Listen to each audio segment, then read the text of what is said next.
자, 우리 옆 사람과 인사하겠습니다. 당신과 저와의 만남은 하나님이 당신에게 주신 최고의 선물입니다.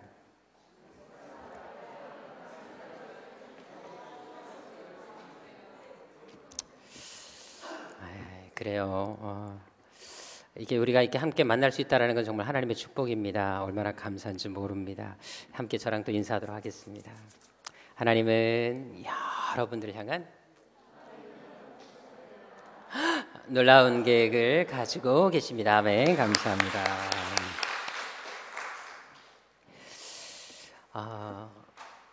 올해 우리 교회는 여러분들이 알다시피 2쌍이나 결혼을 했습니다. 그리고 다음 주에도 돌아오는 토요일 날 또 한 쌍이 결혼을 합니다. 특별히 여러분 알다시피 우리 이나자매, 우리 요엘 형제가 이번 주 토요일 날 이제 송도에서 결혼하게 됐는데 미리 한번 축하의 박수 한번 드리도록 하겠습니다.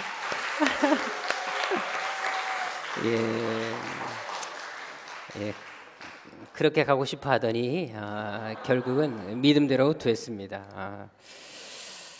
사실 여러분들 결혼해 보시는 분들은 알겠지만 결혼식 전에는 워낙 긴장하기 때문에 결혼식이 끝나고 나면은 거의 녹초가 되는 것을 경험할 때가 있습니다. 저는 사실 대학교 2학년 때 결혼을 하게 됐습니다. 그때가 언제였냐면 중간고사 끝난 바로 다음 날이었는데요. 중간고사 때문에 전혀 이렇게 쉬지도 못하고 또 시험 공부하느라고 밤을 샌 다음에 바로 다음 날 결혼식을 하다 보니까 정말 피곤하게 지쳐 있었습니다.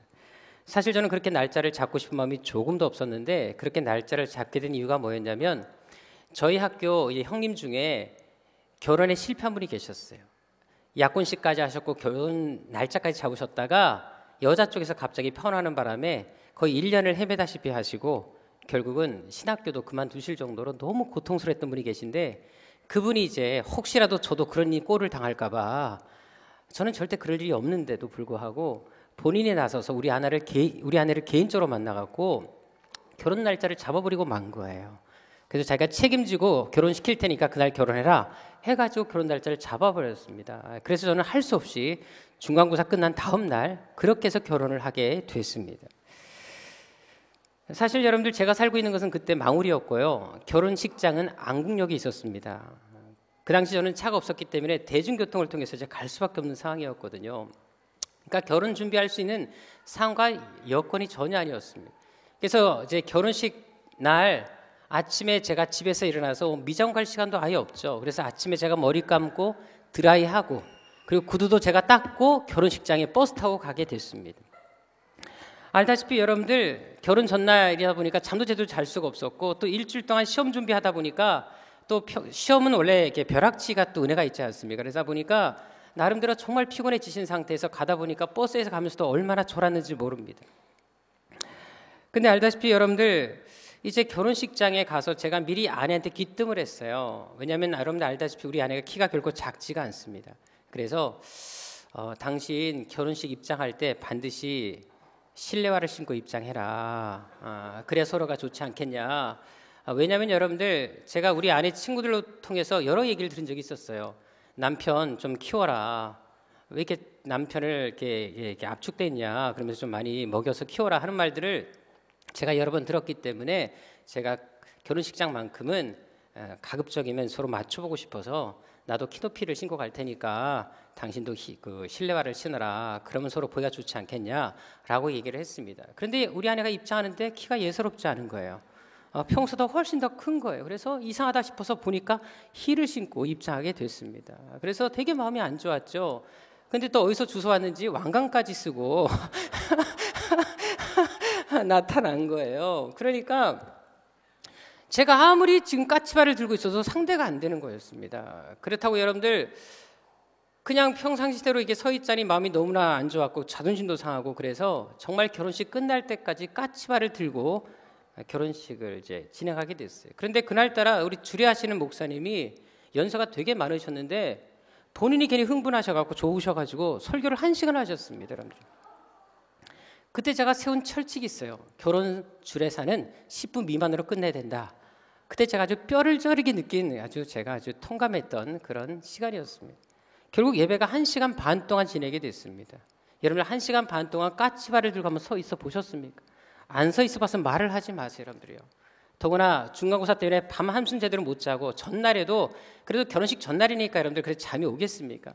그러니까 피곤에 지친 상태에서 결혼식장 가서 1시간 반 동안 까치발을 들고 서 있었더니 너무 지쳐 있었습니다. 그래서 결혼식이 잘 마치고 이제 사진을 찍는데 갑자기 사진이 다 촬영 끝난 다음에 사진사가 저에게 신랑에게 시킨 게 있었습니다. 아내를 들으라고 시킨 거예요. 여러분들 정말로 사진사를 심판하고 싶었습니다. 그때 저는 용서가 얼마나 어려운지 알게 됐거든요. 근데 그래도 남자가 자존심 있지 않습니까? 그래서 기꺼이 하겠다라고 이제 마음에 각오를 하고 이제 준비를 하고 있으니까 이제 신랑 또 신부 친구들이 막 박수를 쳐주는 우와 치더라고. 그래서 번쩍 들었죠, 여러분들이요. 들고 한 바퀴를 돌았죠, 여러분들이요. 이러면 얼마나 좋겠습니까? 발에서 안 떨어지는 거예요. 땅에서 발이 떨어지지 않더라고요. 분명히 들었는데 움직이지가 않더라고요. 그래서 온 힘을 다해서 들다가 결국 둘이 꼬꾸라지고 말았습니다. 그래서 우리 아내도 내동증이 쳐지고 저도 땅바닥에 그냥 주저앉았던 그런 시간이었습니다. 그것이 사진에 다 찍혔죠.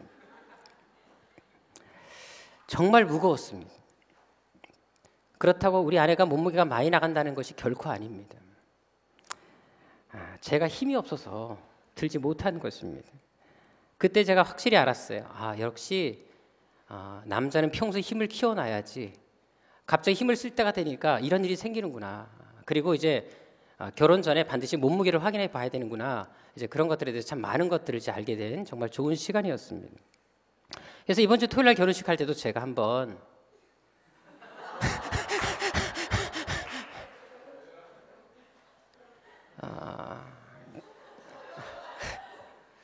갑자기 얼굴이 되게 붉어지는 것을 좀 볼 수가 있는데 그렇게 하면 안 되겠지요. 그날 괜히 응급실에 실고 가면 곤란하지 않겠습니까? 사실 우리가 다음 달 10월 달에 정교인 체육대회를 계획하고 있습니다. 그때 한번 체육대회 때도 한번 그러면 어떨까 싶은 마음이 좀 들어요. 우리 남성계분들 우리 아내를 한번 안고 목적지까지 한번 뛰고 갔다 오는 그런 게임을 한번 해보면 어떨까요? 갑자기 우리 황 집사님을 되게 많이 쳐다보시는데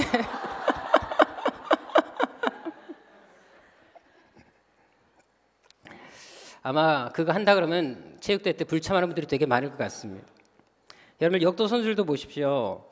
하루아침에 무거운 것을 들 수 있는 사람은 없습니다. 자꾸 훈련하고 그리고 연습하다 보면 무거운 것도 능히 들 수 있지 않겠습니까? 한번 전에 우리가 교회에서 본당에 있는 피아노를 1층 교육관으로 옮긴 적이 있었습니다. 그때 이제 조선호 집사님을 비롯해서 정말 여러분들이 달라붙어서 옮겼는데 아마 아실 거예요, 여러분들이요. 그날 너무나 힘들었습니다. 제가 알기로 우리 집사님도 조선호 집사님도 그날 뭐 파스 붙이고 막 되게 고생을 많이 했다 들었는데 한 여러분이 붙었는데도 불구하고 너무 고생을 많이 했습니다. 근데 지금 피아노가 다시 또 한 대가 기증이 들어와서 이 본당에 들어올 기회가 생겼습니다. 근데 그때 피아노를 옮길 때 딱 두 사람이 왔거든요. 옮겨주는 분들. 근데 놀랍게도 이 두 사람은 힘도 들이지 않고 옮겨서 갖다 놓더라고요. 우리는 그때 6명이 붙어서도 제대로 옮기지 못했는데 두 분은 그냥 쉽게 여기까지 옮겨놓은 걸 제가 보면서 이것도 요령이 필요하는구나. 나름대로 어떤 많은 훈련과 노력을 통해서 이 방법을 터득하니까 이것이 쉽게 이루어지는구나 라는 사실을 저는 알게 됐다라는 것입니다. 결국 어떤 경지에 이르기까지 어떤 단계에 이르기까지 우리는 모르지만 보이지 않는 많은 수고가 있었다라는 것을 우리는 생각해 볼 수 있다라는 것입니다. 그것은 오늘 본문을 통해서 우리가 발견할 수가 있습니다. 오늘 본 말씀은 아브라함의 종 엘리에셀이 이제 아브라함으로부터 명령을 받고 아브라함의 아들 이삭의 신부를 데려오는 장면을 묘사하고 있습니다. 그래서 선택된 여자가 누구였습니까? 바로 리브가였습니다. 근데 여러분들 알다시피 리브가는 어떤 여인입니까? 저는 창세기에서 구약 성경에서 가장 믿음의 여인을 찾으라고 한다면 주저없이 저는 리브가를 꼽고 있습니다. 저는 그래서 한때 리브가 같은 아내를 달라고 하나님께 기도한 적이 있었습니다. 근데 그런 여자를 얻었을까요? 못 얻었을까요? 여러분 놀라운 사실은 리브가보다 더 뛰어난 여인을 하나님이 허락하셨다는 사실입니다. 또 이렇게 얘기해야지 가정이 평안합니다. 특별히 이 리브가가 얼마나 영성이 뛰어났는지 창세기 25장에 보면 잘 알 수가 있습니다. 여기에 보면 그녀가 임신했을 때 한 행동이 나옵니다. 여러분 우리 교회도 지금 임신하신 분이 한 2분이나 계시지만 임신하게 되면 여러분들 종종 아이가 뱃속에서 발길질을 할 때가 있습니다. 그럼 여러분들 배를 만지면서 되게 신기합니다. 그러면서 남편에게도 여보 한번 만져봐, 애가 발길질해 하면서 이렇게 아내가 남편에게 만져보게 할 경우도 종종 있습니다. 저도 그렇게 또 아이들의 발을 만져보기도 했었습니다. 정말 부모들은 되게 신기합니다. 그런데 여러분들 아이가 만약에 뱃속에서 발길질을 할 때 이 아이가 발길질이 하는 것은 무슨 뜻일까 생각하면서 하나님 앞에 기도하는 사람 보셨습니까? 이 아이가 발길질하는 것은 하나님의 어떤 특별한 뜻이 있는 것이 아닐까라고 생각하면서 기도하는 분이 있다는 사실 저는 들어본 적이 단 한 번도 없었습니다. 그런데 창세기 25장 22절로 한번 가보도록 하겠습니다. 거기 보게 되면 리브가가 임신했을 때 이제 뱃속에서 아이가 발길질을 할 때 리브가는 어떻게 하고 있습니까? 같이 읽어볼까요? 시작. 아이들이 그의 태 속에서 서로 싸우는지라. 그가 가로되 이 같으면 내가 어찌할꼬 하고 가서 여호와께 묻자온대라고 얘기합니다. 그러니까 아이들이 뱃속에 서로 발길질을 하는 거였었어요. 근데 그걸 보니까 너무 신기했을 뿐만 아니라 이것이 혹시 무슨 뜻일까 싶어서 하나님께 무릎 꿇고 기도하는 리브가의 모습을 볼 수 있다는 것입니다. 여러분 생각해 보시죠. 발길질하는 것이 무슨 대단한 것이겠습니까? 신기할 뿐이지. 근데도 불구하고 하나님의 뜻이 무엇인지를 놓고 기도하는 그의 모습을 보시라는 것입니다. 이것은 뭐를 얘기하겠습니까? 그만큼 그녀는 무슨 일이 생길 때마다 작은 일 앞에서도 하나님 앞에 항상 기도하는 늘 영적으로 깨어있는 여성이었음을 우리는 분명히 알 수가 있습니다. 그렇다면 여러분들 어떻게 리브가는 이렇게 믿음이 좋은 여성, 이렇게 뛰어난 영성을 소유한 여자가 되었을까요? 어떻게 이렇게 뛰어난 영성을 소유한 여인이 되었겠습니까? 여러분 신앙적인 집안에서 자랐기 때문에 그녀가 이런 영성을 소유했을까요? 우리가 확실히 알 것은 그녀는 절대로 신앙적인 집안에서 자라지 않았습니다. 정확하게 말한다면 오히려 우상을 섬기는 집안에서 자랐다는 것을 우리는 알 필요가 있습니다. 특별히 여호수아 24장 12절에 보게 되면 이미 리브가의 집안은 우상을 섬겼던 집안이었던 것을 성경은 분명히 증거해주고 있습니다. 실제로 리브가가 살던 지역은 메소포타미아 지역이었습니다. 그 지역은 달을 신으로 섬겼던 그런 우상숭배의 땅이었었습니다. 그 외에도 여러 신들을 섬겼던 것을 찾아볼 수가 있습니다.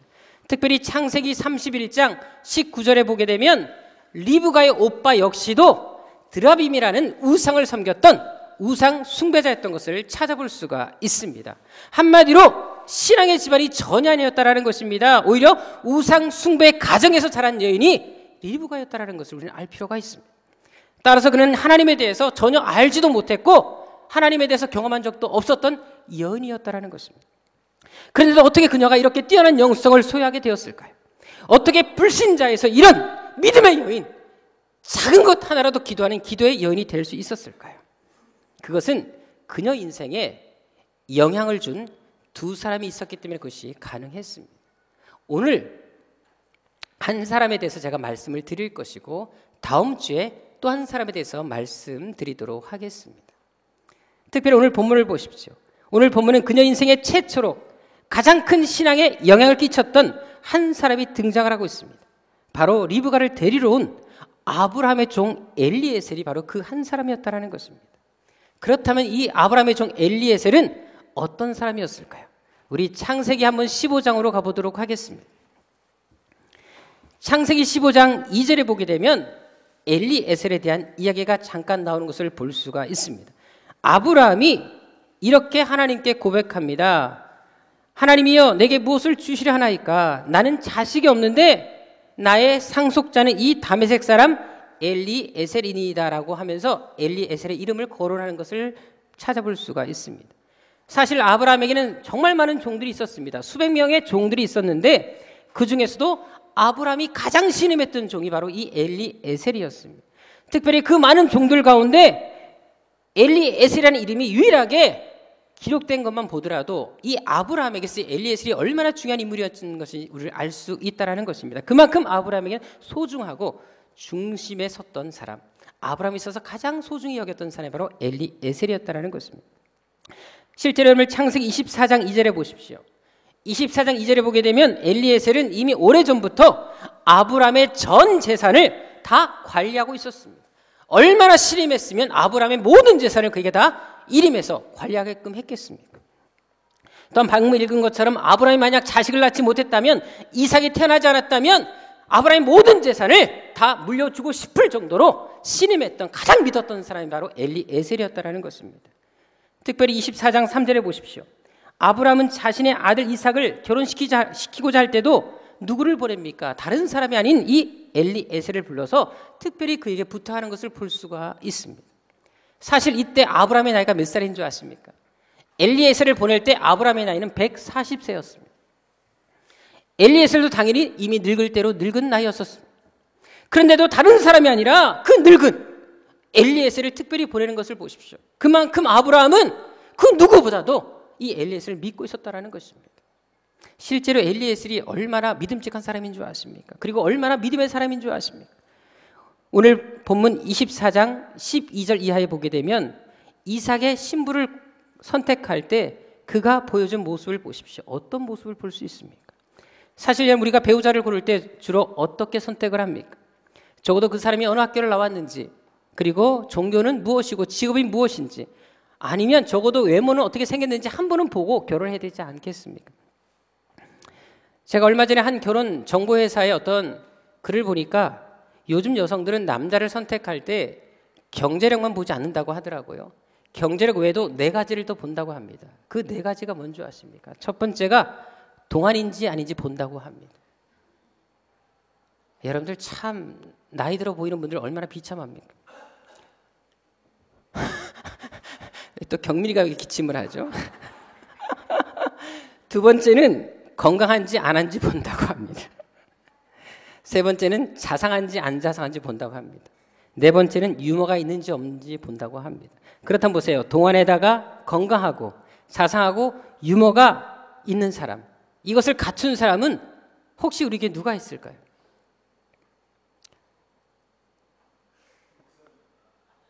의선이를 얘기한 거예요? 예. 예, 우리 하영이가 의선이라고 얘기를 하네요. 역시 진운의 안경이죠. 제가 보니까 제가 또 생각해봤어요. 누굴까 생각했더니 우리 황 집사님도 그 중에 한 분 같더라고요. 근데 유부남입니다. 참 마음이 아프게도. 근데 놀라운 것은 여러분들, 청년들 중에는 그런 사람이 있을까 없을까요? 지금 하영이는 우리 아들을 얘기했죠. 물론 핏줄은 못 속이겠죠. 근데 여러분들 우리 청년들 중에 누가 있을까요? 예, 하나님만 아시겠죠. 근데 놀라운 것은 여러분들, 만약에 이런 4가지 조건을 갖춘 남성이 있다면 여자는 20살 이상 차이가 나도 선택하겠다고 얘기했다는 사실 아십니까? 그 통계 그렇게 나왔습니다. 그만큼 여러분들 어떤 외적인 조건이 되게 중요하다는 사실이에요. 그런데 오늘 본문의 엘리에셀을 보십시오. 그는 이삭의 아내를 고를 때 어떤 기준을 선택합니까? 놀랍게도 그 어떤 조건을 보지 않습니다. 단 한 번도 보지 않고 그냥 기도만 합니다. 하나님께서 이끄시는 대로 리브가를 선택하는 걸 볼 수가 있습니다. 즉 내가 원하는 사람이 아니라 하나님께서 원하는 사람을 데려가겠다라고 말하고 있는 것입니다. 한마디로 그는 인간적인 어떤 방법을 선택하지 않았다는 것입니다. 오직 기도로 하나님의 뜻만 구하고 철저히 하나님의 인도심을 따라서 선택했던, 정말로 경건하고 신앙에 철저했던 사람인 것을 우리는 찾아볼 수가 있습니다. 그뿐만이 아닙니다. 오늘 본문 55절 56절에 보십시오. 사실 리브가가 선택된 다음에 리브가의 가족들은 리브가와 바로 헤어지는 것이 안타까웠어요. 그래서 10일만 있다 가라고 얘기를 합니다. 그런데도 그는 어떻게 반응합니까? 당연히 오랜 여정에 피곤해 있었을 겁니다. 근데도 불구하고 그는 쉬지 않고 바로 아브라함에게 돌아가는 것을 찾아볼 수가 있습니다. 그만큼 그는 충직하고 사명에 투철했던, 철저했던 사람이 바로 엘리에셀이었다는 것입니다. 그렇다면 이렇게 신앙에 철저했던 사람, 사명에 충성된 사람이 리브가를 데리고 아브라함에게로 돌아가고 있는데, 그렇다면 엘리에셀은 리브가에게 어떤 말을 해 주었을까요? 더구나 이러면 리브가가 살고 있는 곳에서 아브라함이 있는 곳까지는 적어도 30일의 시간이 필요합니다. 그렇다면 이 두 사람이 가면서 어떤 대화를 나누었겠습니까? 게다가 지금 리브가는 이삭을 단 한 번도 본 적이 없습니다. 시아버지 아브라함에 대해서도 단 한 번도 본 적이 없었고 만난 적도 없었습니다. 그렇다면 여러분 얼마나 궁금하겠습니까? 나의 남편 될 사람, 나에게 시아버지가 될 사람이 누군지에 대해서 얼마나 궁금하겠습니까? 그렇다면 두 사람의 주제가 무엇이었을까요? 틀림없이 아브라함과 이삭에 대한 이야기가 주를 이루었을 것입니다. 그런데 한 가지 아실 게 있습니다. 아브라함과 이삭을 이야기하기 위해서는 반드시 누구를 거론해야 됩니까? 하나님을 거론하지 않고는 이삭과 아브라함의 이야기를 할 수가 없습니다. 왜일까요? 아브라함을 갈대아 우르에서 이 가나안 땅까지, 지금 살고 있는 가나안 땅까지 인도하신 분이 하나님이셨습니다. 또한 자식을 낳을 수 없을 때 기적적으로, 그것도 100세에 이삭을 낳게 하시는 분은 하나님이셨습니다. 또 이삭을 번제로 바치려고 할 때도 하나님께서 얼마나 놀라운 역사와 기적과 축복의 약속을 주셨습니까? 다시 말해서 하나님이 없이는 아브라함의 인생과 이삭의 인생을 논할 수 없다는 것입니다. 따라서 이 엘리에셀은 이 30일 동안 하나님께서 아브라함과 이삭에게 어떻게 역사하셨는지 그 놀라운 축복과 언약들에 대해서 구체적으로 설명하고 이야기할 수밖에 없었다는 사실입니다. 한마디로 지금 엘리에셀은 리브가에게 무엇을 하고 있습니까? 1:1 제자 양육을 시키고 있었다는 것입니다. 결국 이런 30일간의 신앙교육과 말씀 훈련이 리브가로 하여금 위대한 믿음의 여인, 기도하는 여인으로 바뀌게 하는 그런 원동력을 제공했다는 사실입니다. 여러분, 그래서 교회에서도 신앙 훈련이 중요하고 제자 훈련이 정말 필요합니다. 왜냐하면 훈련 없이는 절대로 성장이 일어나지 않기 때문에 그렇습니다. 혹시라도 성장한다 할지라도 그 시간은 너무 더딜 수밖에 없습니다. 여러분, 예수님도 보십시오. 제자들을 훈련시키실 때 어떻게 하셨습니까? 주일날 한번 예배 드리는 것으로 훈련을 대신하셨습니까? 절대 그렇게 하지 않으셨습니다. 3년 동안 모든 것을 다 버리고 따라다니게 하셨고, 따라다니면서 함께 배우고 또 예수님을 가르치면서 훈련시켰던 것을 찾아볼 수가 있습니다. 제자라는 것은 한번 예배를 드리는 것 같고 여러분들 되는 것이 아니라는 것을 예수님이 친히 보여주셨던 것입니다. 더구나 예수님께서 이 땅을 떠나실 때도 제자들에게 무엇을 말씀하십니까? 우리 마태복음 28장 19절 20절로 한번 가보도록 하겠습니다. 신약성경 첫 번째 책 마태복음 마지막 장 마지막 절로 가보도록 하겠습니다. 거기 보면 예수님께서 제자들에게 어떤 것을 부탁하십니까? 명령하십니까? 바로 누구를 삼으라? 제자를 삼으라고 말씀하십니다. 그것도 어떻게 제자를 삼으라? 예수께서 말씀하신 모든 것을 지킬 때까지 계속 가르치라라고 말씀하십니다. 원어 성경에는 가르쳐 지키라는 말씀이 지키도록 가르치라라고 나와 있다는 사실 주목해 볼 필요가 있습니다. 다시 말해서 예수께서 말씀하신 모든 것들을 그 사람들이 준행할 때까지, 다 지켜낼 때까지 끊임없이 가르치라는 것을 말씀하고 있다는 사실입니다. 즉 예수님은 사람들을 키워내고 양육시키기를 원하셨지 썬데이 크리스찬을 원하지 않았다는 것을 오늘 성경은 우리에게 분명히 증거해 주고 있다는 사실입니다. 그렇다면 여러분들은 교인이십니까? 아니면 제자이십니까? 정말 여러분들은 예수를 믿고 있다면 교인입니까? 제자입니까? 기독교인들에게서 3대 기적이란 말이 있습니다. 이 기적이란 말은 대단한 일이 일어나서 기적이라고 말하는 것이 아니라 기독교인을 빗대서 한 3가지 말이 있습니다. 예수를 믿는다고 하면서 성경을 안 보는 것이 기적이다라고 말을 하고 있습니다. 여러분, 예수를 믿으면 당연히 하나님 말씀 봐야 되지 않겠습니까? 근데 예수를 믿는다고 하면서 성경 보지 않습니다. 그것이 바로 기적이라고 말을 합니다. 두 번째, 예수님을 사랑한다고 말하면서 전도 한 번 하지 않는 것, 이것이 기적이라고 말을 하더라고요. 세 번째 기적이 뭔지 아십니까? 성경도 안 보고 전도도 안 하면서 예수님 잘 믿고 있다 생각하는 것이 기적이다라고 얘기를 하더라고요. 참 웃지 못할 일이지 않습니까? 사실 요즘 그 어느 때보다도 이단들이 극성을 부리고 있습니다. 우리 교회 입구에도 보게 되면 이단 출입을 금한 포스터를 붙인 것을 아마 여러분들 보셨을 것입니다. 그런데 여러분들, 이단들은 어떻게 사람들을 훈련시키는 줄 아십니까? 그 사람들은 일주일에 4번, 평일날 4번을 모입니다. 그리고 하루에 최소 2시간에서 3시간씩 사람들에게 말씀 훈련을 시킵니다. 그것도 언제까지 시키는 줄 아십니까? 기본 단위가 3개월에서 그것이 끝난 바로 6개월 코스가 다시 또 들어갑니다. 여러분, 그렇게 자기들의 삶을 만들 때까지 철저하게 훈련을 시킵니다. 거기다 주말에도 모여서 예배를 드립니다. 모임을 갖습니다. 그리고 전달하고 가르치고 있습니다. 여러분, 그렇게 훈련을 시키니까 이단들에게 빠지면 나오지 못하는 것입니다. 근데 우리들은 어떻습니까? 일주일에 공예배는 딱 수요 예배와 주일 예배 2번밖에 없습니다. 근데 그 예배도 잘 나오지 못할 때가 많습니다. 또한 집에서 말씀을 묵상하거나 따로 신앙 훈련을 하는 경우도 너무 드뭅니다. 그래서 여러분, 우리가 어떻게 신앙이 성장할 수 있겠습니까? 우리가 어떻게 이단들과 만나서 그들을 상대할 수 있겠습니까? 쉽게 이단에 빠지는 것도 그렇게 훈련되지 않았기 때문에 우리는 쉽게 넘어가고 마는 것입니다. 한마디로 우리는 진짜를 믿으면서 가짜처럼 믿고, 이단들은 가짜를 믿으면서 진짜처럼 믿고 있다는 것이 참 안타까운 현실이 아니겠습니까? 제가 지금 한 가지 파일을 들고 있습니다. 이 파일이 뭔지 아십니까?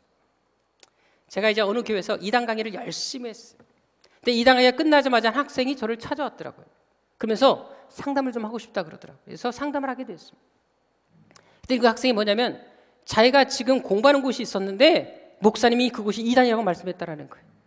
그러면서 이 파일을 가지고 왔더라고요. 그래서 저에게 보여주면서 목사님 여기가 왜 이단입니까? 라고 말을 하더라고요. 그래서 제가 여기 있는 교리책을 다 펴서 1과부터 시작해서 하나하나 조목조목 다 비판을 했고 알려줬습니다. 그들이 학생이 막 가슴이 떨리는지 막 몸을 떨더라고요. 그래서 목사님 억울하다고. 자기가 이렇게 무지한지 몰랐다고. 근데 그 학생이 누군지 아십니까? 신학생이었습니다. 그것도 신학교를 졸업을 바로 앞둔 학생이었습니다. 이제 곧 목회자가 될 아이였는데 놀랍게도 이단에 빠졌다는 사실을 아십니까? 근데 그것도 이단인지도 몰랐다는 사실. 만약 그 학생이 목사 안수를 받고 교회에서 이 교리를 가르쳤다고 생각해 보십시오. 어떤 일이 벌어집니까? 그는 끔찍한 일이 아니겠습니까? 제가 전에 중앙교회 있을 때에도 교회 중직자들 중에 이단에 빠지는 사람을 여러 봤습니다. 제가 거기서 이단 대책위원회에 있었기 때문에 이단 대책위원회에서 교인들을 출교시키는 것을 제가 옆에서 지켜보았습니다. 왜 이런 일이 생기겠습니까? 무지해서 그렇습니다. 한 번도 훈련받지 않았기 때문에 이단들과 상대가 되지 않는 것입니다. 여러분 왜 신앙생활에 우리가 열심히 없는 것이겠습니까? 여러분들이 훈련되지 않아서 그렇다는 것입니다. 실제로 호세아 선지자 때도 어떤 일이 있었습니까? 이스라엘 백성이 멸망을 당합니다. 그때 호세아 선지자가 어떤 말을 합니까? 이 백성이 멸망하는지에 대해서 하나님의 음성을 듣고 말씀합니다. 호세아 4장 6절에 보게 되면 이 백성이 하나님을 모르기 때문에 이 백성이 지식이 없어 망한다는 사실들을 강조하고 있지 않습니까? 하나님을 모르기 때문에 하나님 말씀을 잃어버렸기 때문에 이 백성이 결국 멸망할 수밖에 없다는 사실들을 성경은 강조하고 있다는 것입니다. 결국 무지하기 때문에 말씀을 모르기 때문에 훈련되지 않았기 때문에 멸망의 길로 갈 수밖에 없다는 사실들을 강조하고 있다는 것입니다. 그래서 사도 바울도 디모데에게 무엇을 강조하고 있습니까?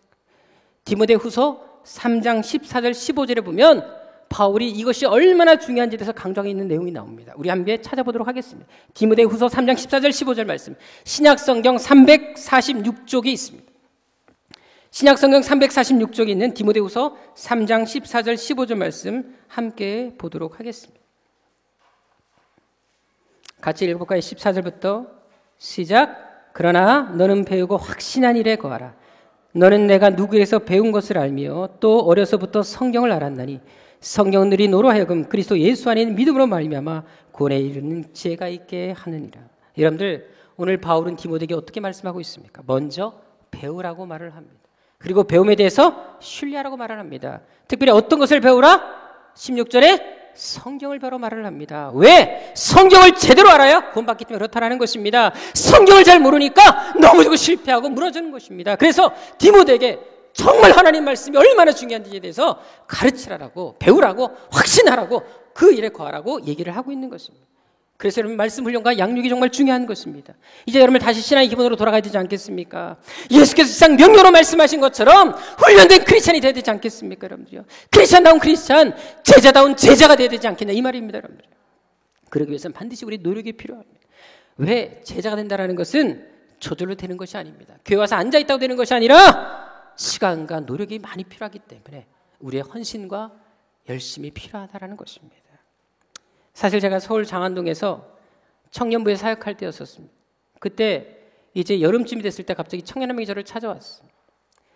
그러면서 하는 말이 뭐냐, 목사님 올해 여름 휴가만큼은 정말 자기가 뜻깊게 보내고 싶은데 자꾸 기도하다가 그런 마음이 들었습니다. 목사님 이번 여름 휴가 일주일 동안 혹시 저에게 성령부 시켜줄 수 있습니까? 라고 물어보더라고요. 그래서 제가 그 말을 듣고 너무 감동을 받았어요. 초신자거든요. 근데 초신자가 여러분 얼마나 1년밖에 한 번밖에 없는 휴가의 기간 동안 저에게 성경물을 가르쳐달라고 말을 하더라고요. 알다시피 저는 되게 사역이 많은 사람입니다. 근데 그 마음이 너무 귀해서 모든 일정을 다 취소했어요.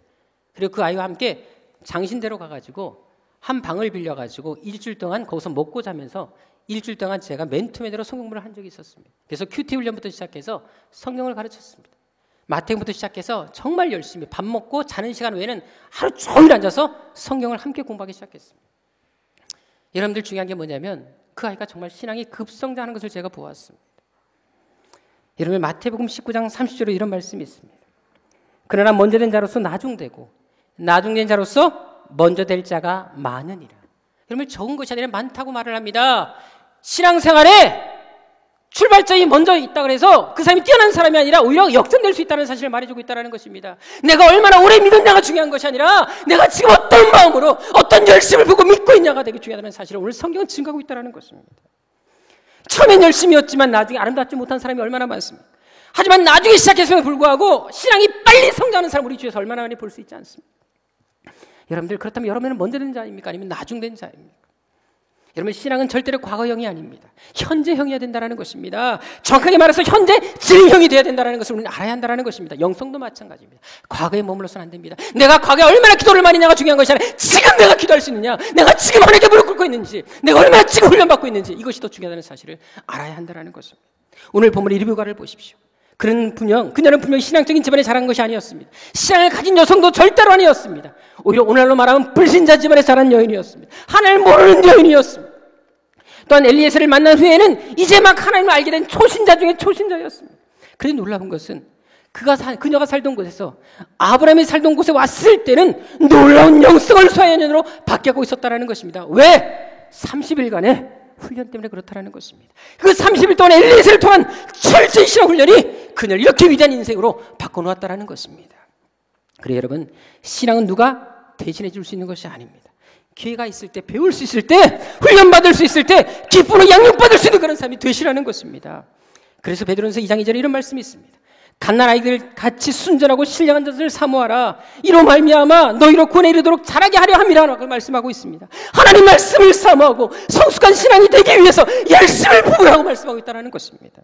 세상 것을 사모하지 말고 성공을 사모하지 말고 하나님 말씀을 사모하라고 오늘 성경은 얘기해 주고 있지 않습니까?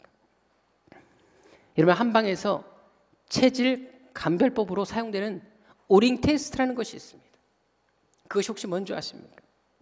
손에 우리가 먹는 음식들 중에 이제 손에 올려놓았을 때 내 몸에 맞는 음식이 있으면 손에 힘이 들어간다고 합니다. 근데 내 몸에 맞는 음식이 아니면 손에 힘이 들어가지 않고 맥이 풀린다라고 얘기를 하고 있어요. 그것이 바로 오링 테스트입니다. 혹시 여러분 궁금하시면 오늘 점심에 밥 먹을 때 점심 갖다 놓고 한번 손에 한번 올려보시기 바랍니다. 근데 제가 이걸 갖다가 한번 책을 가지고 실험해 봤어요. 근데 여러분 어떤 결과가 나온 줄 아십니까? 제가 한번 성경책을 제가 손에 올려놔 봤고요. 그리고 2단 서적 제가 되게 많이 갖고 있으니까 또 그 좋지 않은 서적을 한번 손에 올려놔 봤습니다. 어떻게 됐을까요? 놀랍게도 제가 눈을 가리고 해봤는데 성경책을 잡았을 때 힘이 들어가더라고요. 그리고 2단 책을 볼 때는 힘이 확실히 덜 들어간 것을 제가 느꼈습니다. 그래서 제가 객관적인 자료가 필요할 것 같아서 어저께 우리 경민을 불렀어요. 그리고 경민에게는 제가 어떤 책인지 전혀 얘기를 하지 않고 눈을 감게 한 다음에 직접 손에 올려봤었어요. 테스트를 해봤어요. 어떻게 됐을까요? 경민에게 물어보시기를 바랍니다. 경민이가 얘기를 하더라고요. 자기도 하고 나서 신기하다 얘기하더라고요. 여러분 이것이 뭐를 말하겠습니까? 우리 육체도 하나님 말씀이 얼마나 소중한 것인지에 대해서 알고 있다는 것입니다. 이제 마지막 사진을 한 장 보도록 하겠습니다. 이 사진은 여러분들 어떤 사진인 줄 아십니까? 동아프리카 레소토의 교도소에 있는 죄수들의 모습입니다. 자, 여러분들 이 사람들의 얼굴을 보십시오. 죄수들의 얼굴 같습니까? 아닌 것 같습니까? 분명히 쇠창살에 안에 갇혀 있지만 얼굴들은 너무나 행복한 모습을 가지고 있습니다. 원래 이 사람들은 이런 얼굴을 가질 사람들이 전혀 못 됩니다. 정말 흉악범들이었고 전과자들이었습니다. 그런데 성경을 배반한 단체에서 이 교도소에 성경을 나눠주게 됐습니다. 근데 이 사람들은 대부분 문명인들이 많았기 때문에 책을 읽을 수가 없었는데 그때 토바이소라는 25세 청년이 4년형을 언도받고 수감되고 있었는데 그 청년은 책을 읽을 수 있는 청년이었습니다. 그래서 어차피 책이 왔고 심심하니까 그 청년에게 한번 책 좀 읽어봐라 라고 얘기를 한 거예요.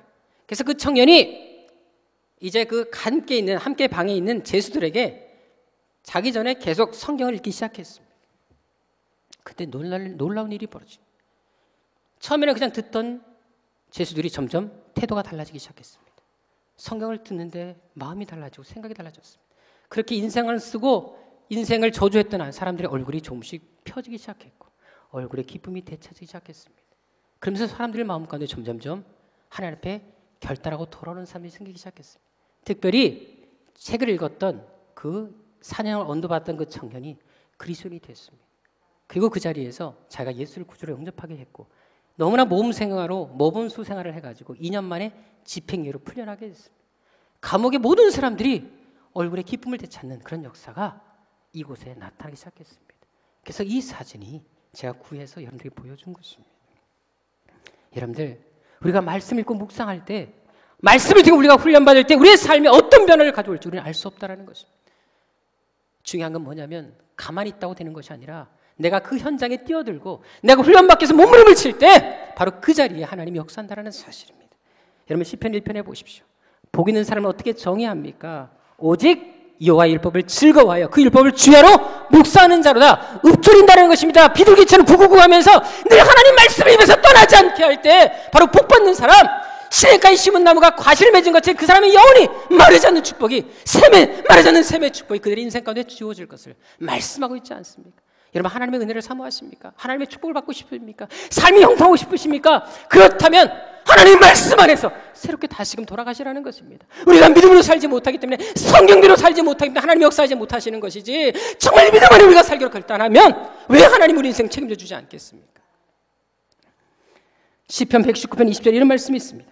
주의 말씀을 항상 사모함으로 내 마음이 상하나이다.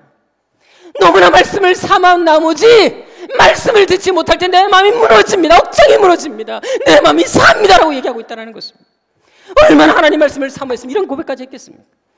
여러분, 세상 일로 마음 아파하기보다 돈 문제, 집 문제, 진로 문제, 결혼 문제, 직장 문제, 생계 문제 때문에 마음 상하게 하기보다 정말 하나님 말씀을 더 사모하지 못해서, 내가 더 훈련받지 못해서 마음 상할 수 있는 그런 믿음의 사람들이 되시라는 것입니다.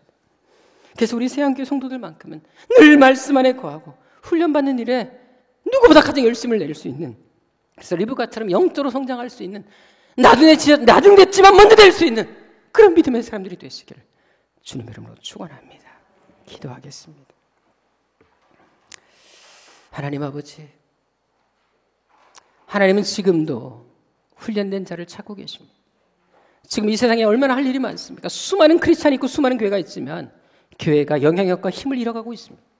아버지 하나님, 신자는 많고 교회는 많지만 제자가 없기 때문에 이런 결과가 나타나는 것입니다. 아버지 하나님, 이 새한교회를 세울 때 하나님이 저에게 주신 비전이 있습니다. 아버지 하나님, 정말 우리 모든 교인들이 다 제자가 되게 하여 주옵소서. 아버지 하나님, 정말로 썬데이 크리스찬이 되지 말게 하여 주옵시고, 정말 훈련된 사람, 세상에서 영향을 끼치는 사람, 다음 세대를 준비할 수 있는 그런 사람들이 되게 하여 주옵소서. 아버지 하나님, 정말 리브 같은 영성을 소유한 사람들이 되게 하여 주옵소서. 신앙의 연수는 짧다 할지라도 그것이 중요한 것이 아니라 내가 얼마나 지금 하나님의 은혜를 사모하는지가 중요하지 않겠습니까? 아버지 하나님, 복 있는 사람이 되게 하여 주시고 하나님 말씀을 진정으로 사모하며 정말 하나님의 은혜를 사모하는 영성 깊은 하나님의 사람들 되게 하여 주옵소서. 예수님의 이름으로 기도합니다. 아멘. 우리 예배자 하나님께 찬양드리겠습니다.